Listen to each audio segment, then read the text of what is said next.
오늘 말씀 저는 사도행전적 교회라는 제목으로 여러분과 함께 말씀 나누기를 원합니다. 사회학이라는 학문이 있거든요. 사회의 전반적인 현상들을 연구하는 학문입니다. 그것과 함께 연관된 비교 종교학이라는 학문이 있어요. 그런데 북미에서 사회학과 교수로 가장 유명한 업적을 이룬 학자를 뽑으라면 로드니 스타크라는 교수라고 말할 수 있을 것입니다. 로드니 스타크 교수는 언론인이었습니다. 그리고 언론 생활을 하다가 공부를 더 해야 되겠다는 생각으로 사회학을 전공하고 뿐만 아니라 세상 종교에 관심이 많은 사람이었습니다. 그런데 그는 불가지론자였습니다. 불가지론이 무엇입니까? 불가지론이란 신의 존재 여부를 알 수 없다라고, 신은 없다라고 주장하는 사람이라는 뜻입니다. 인간의 지식과 이해력으로는 신의 존재를 알 수 없다라고 말하는 사람들이 불가지론자였습니다. 로드니 스타크 교수도 이성으로 바탕으로 하나님을 믿지 않았던 불가지론자였습니다. 그런데 그가 사회와 종교의 관계를 연구하면서 과거 로마 제국이 어떻게 예수님을 받아들이게 됐는가를 연구하였습니다. 물론 이때까지만 해도 그는 예수님을 믿지 않았습니다. 그런데 연구를 통해서 그의 삶이 변화되게 됩니다. 예수 그리스도께서 죽음을 당한 AD 33년경부터 AD 50년경까지 기독교인의 인구가 불과 12명에서 시작돼서 몇 천 명도 안 되는 그 시작점에서 연구를 시작합니다. 그런데 그가 연구를 하는데 불과 100년도 지나지 않았는데 100년 사이에 로마 전역, 유럽 전체 기독교가 전파되었다는 점에 이성적인 놀라움을 금하게 됩니다. 이제껏 그는 기독교를 그저 사회적인 현상으로만 이해하려고 했었습니다. 타 종교에서 해박했던 그는 연구하면 연구할수록 예수님에 대해서 더 알길 원하게 되었습니다. 결국 그는 이성적인 호기심과 연구심으로 시작된 연구가 예수님을 받아들이게 되는 놀라운 은혜를 경험케 합니다. 그는 하나님을 믿지 않는 불가지론자에서 예수님을 인정하는 기독교인이 되었습니다. 세상 역사를 연구하면 연구할수록 초대 교인들의 삶의 모습에서 복음이 나타났기 때문입니다. 그는 사회학적 접근에서 기독교의 초대교회의 성도들의 모습을 통해서 예수님을 받아들이게 됐다라는 거예요. 사랑하는 성도 여러분, 로드니 스타크 교회가, 특별히 초대교회가 어떻게 성장했는지, 초대교회 교인들의 모습이 어떠했는지를 밝히면서 예수님을 인정하게 됐다는 것입니다. 오늘 창립기념주일입니다. 우리 어디로 돌아가야 되겠습니까? 말씀으로 돌아가시기 바랍니다. 하나님의 말씀을 보고 사도행전적 교회가 어떤 교회인지, 우리가 그 말씀을 따라갈 때 우리도 초대교회 같은 부흥이 일어나지 않겠습니까? 사랑하는 성도 여러분, 오늘 저는 사도행전에 나타난 초대교회의 모습을 다시 한번 살펴보길 원합니다. 초대교회는 어떻게 부흥할 수 있었습니까? 초대교회의 부흥의 원인이 무엇입니까? 오늘 이 창립 감사 예배를 통해 다시 한번 초대교회, 사도행전의 말씀으로 돌아가서 사도행전적인 교회가 되기를 원합니다. 사도행전적 초대교회의 부흥의 원인 세 가지를 살펴보며 우리 교회 가운데 이 세 가지가 가득하길 주님의 이름으로 축원합니다. 첫 번째로, 초대교회는 성령 충만하였기 때문에 성장한 것입니다. 사도행전 2장 3절과 4절을 우리 같이 한번 읽어볼까요? 시작. 마치 불의 혀가 저처럼 갈라지는 것들이 그들에게 보여 각 사람 위에 하나씩 임하였던 그들이 다 성령의 충만함을 받고 성령이 말하게 하심을 따라 다른 언어들로 말하기로 시작하니라. 오순절 때 예수님이 성령을 기다리라 말씀하셔서 성령을 기다렸습니다. 그들이 그냥 기다린 것이 아니에요. 기도하며 예수님의 약속을 기다리며 사모하며 기다렸습니다. 그랬더니 그 기도하는 자의 각 사람 위에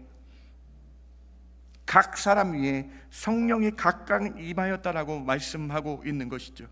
성령이 임하니까요, 예수님이 구주로 확신을 하게 되며, 성령이 임하니까요, 그 가운데 예수님을 주인으로 평생 모시고 살겠다는 확신이 일어나며, 성령이 임하니까요, 주님이 하셨던 말씀이 다 기억나며 주님을 따르겠다는 결단들이 일어나게 됐다는 거예요. 그래서 그 모인 사람들이 성령 충만하여 주님이 나의 구주임을 고백하고 교회가 성장하게 됐다라는 거예요. 성령 충만의 결과가 무엇입니까? 2장 41절을 보시기 바랍니다. 그 말을 받은 사람은 세례를 받으며 이날의 신도에 믿는 자의 수가 3,000이나 더하더라.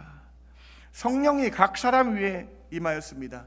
이 당시 이때에 예수님의 3번 배반했던 베드로도 그 자리에 있었습니다. 근데 베드로가 성령 충만함을 받으니 예수님의 말씀이 기억이 나며 설교하기 시작했는데, 그 설교를 들은 사람이 3,000명의 그날 세례를 받고 예수님을 믿는 신도, 믿는 자가 됐다는 거예요. 신도, 믿는 자가 되었다는 것입니다.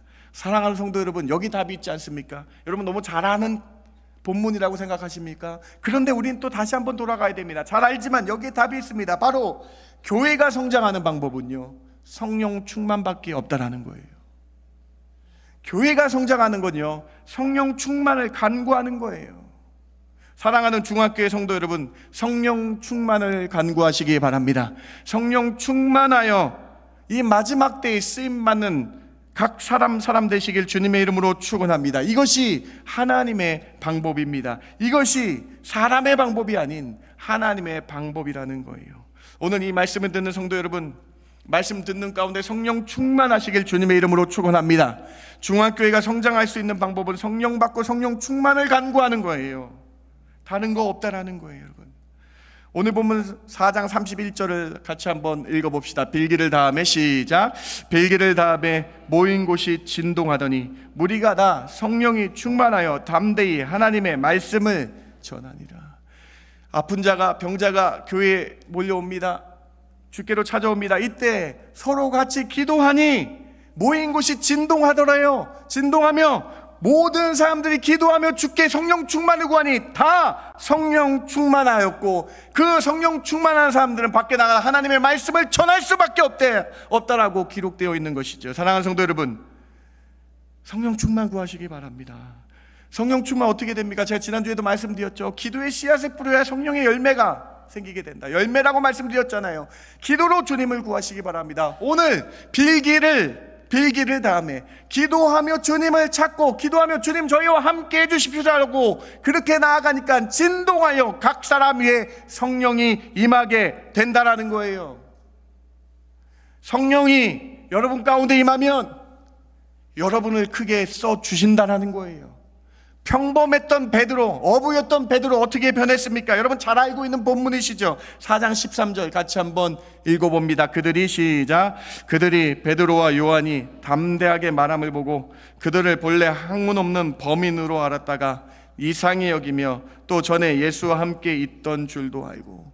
평범한 사람이었 줄 알았는데, 범인인 줄 알았는데 성령 충만하니까 하나님이 쓰시는 사람 됐다. 그냥 우리가 아는 본문으로 생각하지 마시고 성령 충만 받으셔서 여러분이 하나님이 쓰시는 분 한 분 한 분 되시길 바랍니다.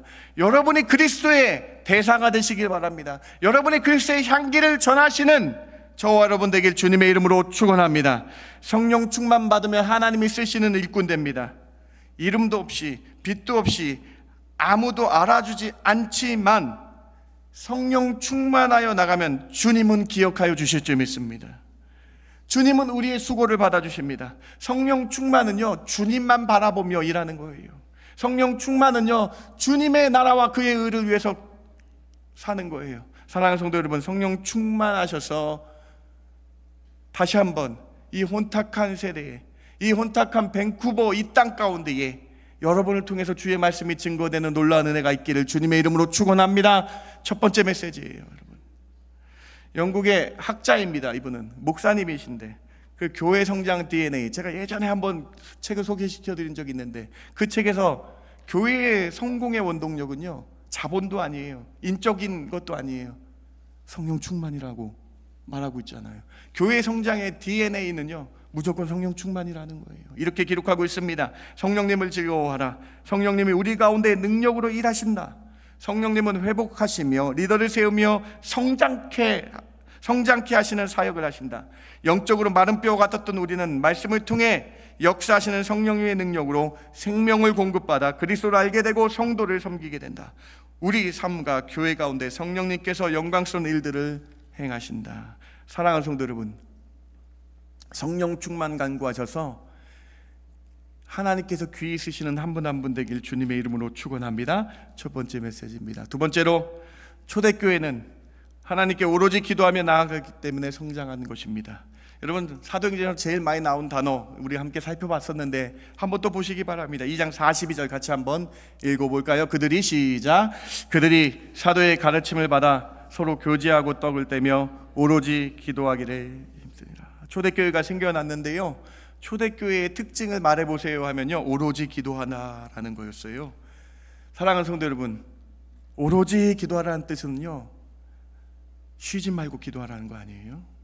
오로지 기도했다는 것은요, 우리 삶에 기도가 먼저라는 거 고백하고 있는 거 아닙니까? 사랑하는 성도 여러분, 오로지 기도하는 성도 되시기 바랍니다. 기도하면요, 여러분, 하나님께서 모으시고요, 기도하면요, 하나가 되고요, 기도하면요, 우리 막혔던 담이 풀어지고요, 기도하면요, 이적과 기사가 일어나게 될 줄 믿습니다.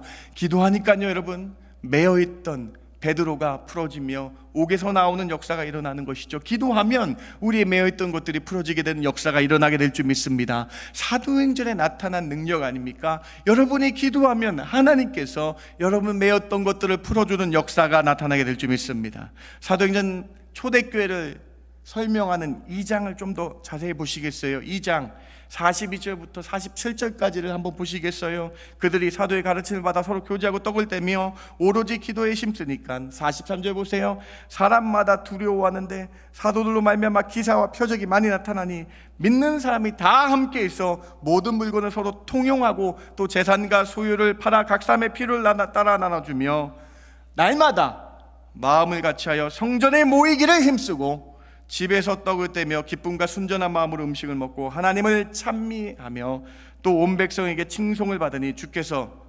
구원받는 사람을 날마다 더하게 하시니라.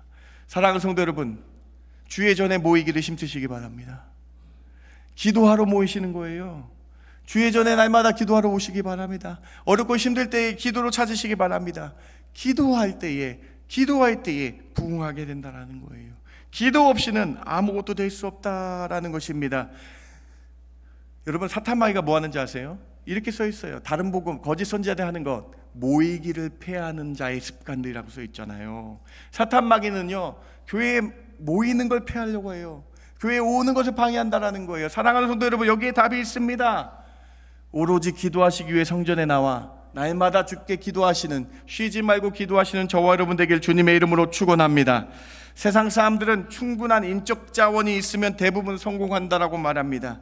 먼저 자본이 있기 때문에 성공한다는 것이 세상 사람들의 생각입니다. 그런데 초대교회는요, 자본도 없었어요, 사람도 없었어요. 그런데 오로지 기도했기 때문에 성장하게 됐다라는 것이죠. 중앙교회는 초대교회의 모습을 닮아 오로지 기도하는 교회 되시기 바랍니다. 2주간의 특별 새벽 예배를 진행하고 있습니다. 많은 성도 나와서 기도하고 있어요. 직분을 선출하신 분이나 아닌 분이나 다 나와서 기도하고 있는 모습이 얼마나 아름답습니까? 오로지 기도하시기 바랍니다. 사도행전 1장 14절입니다. 예수님과 예수의 제자들과 아우들이 오로지 기도에 힘썼습니다. 2장 42절 초대교회가 오로지 기도에 힘썼습니다.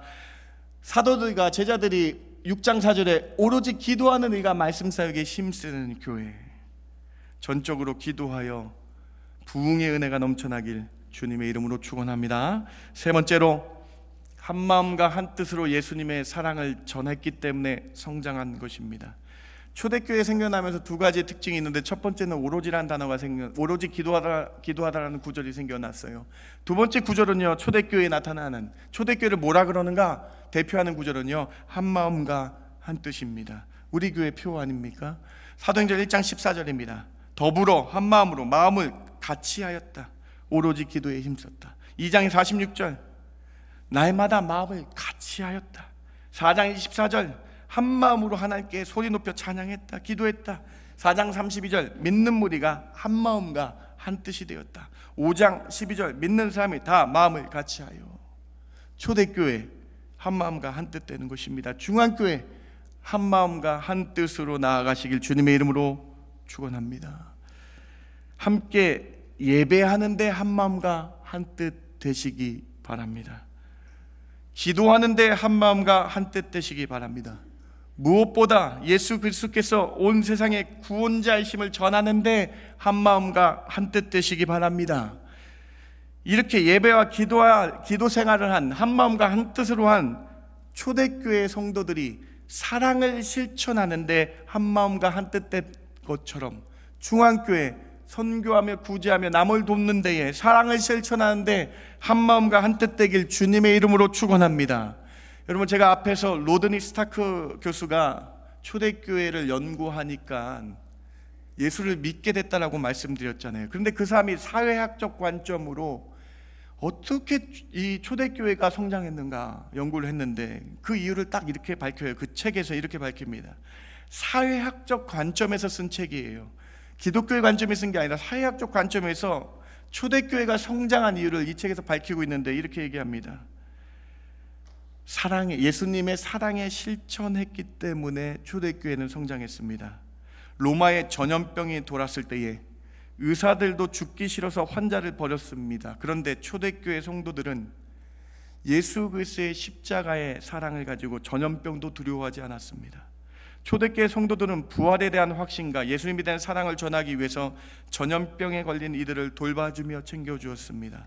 한마음 한뜻으로 많은 사람들을 돌보는 사랑의 실천이 있었기 때문에 그렇게 기하급수적으로 부흥할 수 있었습니다라고 로드니 스타크 교수가 기록하고 있는 거예요. 사랑하는 성도 여러분, 교회는 많은데 사랑을 실천하는 교회가 적은 것 같습니다. 밴쿠버 중앙교회는 오늘 이 말씀을 통해서 구제와 선교, 사랑을 실천하는 교회 되길 주님의 이름으로 축원합니다. 무엇보다도 한마음과 한뜻 되어서 예수 그리스도의 사랑을 실천하시기 바랍니다. 말과 혀로만 하는 것이 아니라 진정한 구제와 진정한 사랑의 실천이 여러분 가운데 있기를 바랍니다. 오늘 본문 4장 32절을 보시죠. 믿는 무리가 한마음과 한뜻이 되어 모든 물건을 서로 통용하고 자기 재물을 조금이라도 자기 것이라 하는 이가 하나도 없더라.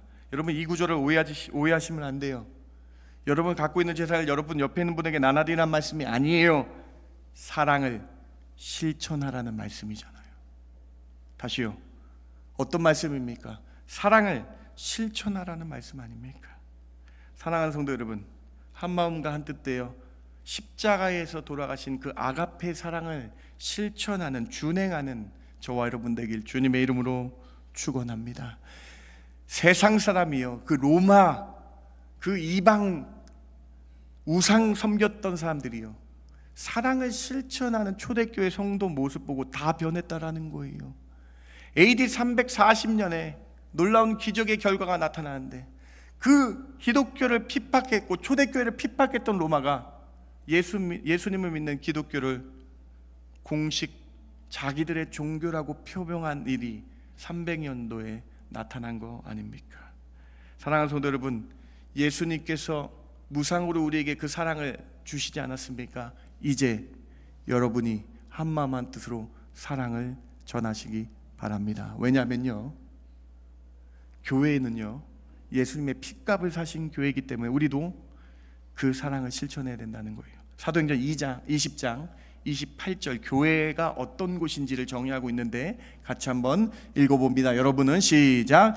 여러분은 자기를 위하여 또는 온 양떼를 위하여 삼가라. 성령이 그들 가운데 여러분을 감독자로 삼고 하나님이 자기 피로 사신 교회를 보살피게 하셨느니라. 교회란 어떤 곳인가? 예수님을 보내셔서 예수님의 핏값으로 산 곳이, 한 명 한 명 예수님을 핏값으로 여러분 사신 곳이, 사셔서 여러분을 모이게 하신 것이 교회라는 거예요. 교회는 예수님의 핏값입니다. 여러분, 예수님의 십자가의 보혈로 말미암아 죄인에서 의인 되었음을 믿으시고 예수님의 사랑을 실천하시는 저와 여러분 되길 주님의 이름으로 축원합니다. 초대교회 성도들처럼 사랑을 실천하시기 바랍니다. 찬송가 220장을 한번 보시겠습니까? 사랑하는 주님 앞에 형제자매 한 자리에 크신 은혜 생각하며 즐거운 찬송 부르세. 내 주 예수 복을 받아 모든 사람 내 몸같이 환난 근심 위로하고 진심으로 사랑하세요. 2절입니다. 사랑하는 주님 앞에 온갖 충성 다 바쳐서 괴로우나 즐거우나 주님만 힘써 섬기세. 우리 주님 거룩한 손 제자들의 발을 씻어 예수님이 하신 것처럼 남 섬기는 종의 도를 올소 몸소 행해 보이셨네. 3절입니다. 사랑하는 주님 예수 같은 주로 섬기나니 2000년에 예수님이 제자들도 예수님을 섬긴 것이 우리도 갖춘 주를 섬기나니 한 피 받아 한 몸 이룬 형제여 친구들이여 한 몸같이 친밀하고 마음으로 하나 되어 우리 주님 크신 뜻을 지성으로 준행하세. 찬송가 220장 초대교회의 모습이 여러분 가운데 있기를 주님의 이름으로 부탁을 드립니다. 옆에 계신 분들 좀 지극한 아가페 사랑의 눈으로 잠깐 보시겠습니까? 네. 이상한 눈으로 보지 마시고요. 네. 아가페 사랑의 눈으로 보시기 바랍니다. 오늘 교회 창립기념 생일입니다. 여러분 뭐 해야 되겠어요? 말씀 여러분 어떤 생각이 드십니까? 초대교회에 일어났던 성경으로 돌아가는 거예요. 다른 교회 세상에 있는 교회 따라갈 필요 없습니다. 성경 사도행전에 나타난 이 교회 몸소 행해 여러분이 행하시기 바랍니다. 한마음 한뜻으로 주를 높이시고 예배하시며 오로지 기도하며 한마음 한뜻으로 주께 나아가시는 저와 여러분 되길 주님의 이름으로 축원합니다. 말씀을 마칩니다. 초대교회 부흥의 원인 3가지 여러분 살펴봤죠. 첫 번째 성령 충만입니다. 성령 충만을 간구하시기 바랍니다. 두 번째 오로지 기도입니다. 세 번째 한마음과 한뜻으로 구제하며 사랑을 실천했을 때에 예수를 믿지 않는 사람이 믿게 되는 놀라운 은혜가 있었죠. 여러분의 사랑, 예수님의 십자가의 사랑 실천할 때 많은 사람들이 여러분을 보고 주께로 돌아오게 될 줄 믿습니다. 이것이 여러분의 간증이 되시기 바랍니다. 이것이 여러분의 입술의 고백되길 주님의 이름으로 축원합니다. 잠시 기도합니다. 하나님 감사합니다. 오늘 창립기념 감사 예배를 통해서 감사합니다. 저희 교회가 무엇보다도 초대교회 같은 교회 되길 원합니다. 사도행전에 나타난 교회 되기를 원합니다. 하나님께서 쓰시는 교회 되게 하여 주시옵소서. 성령 충만을 간구하는 성도 되게 하여 주시옵소서. 오로지 기도하는 성도 되게 하여 주시옵소서. 한마음과 한뜻으로 예수님의 사랑을 실천하는 성도 되게 하여 주시옵소서. 그래서 한 몸같이 친밀하고 마음이 하나 되어 주님을 높여드리는 아름다운 교회 되게 하여 주시옵소서. 그렇게 저희와 함께하여 주실 줄 믿고 감사드리며 예수님의 이름으로 기도드렸습나이다. 아멘.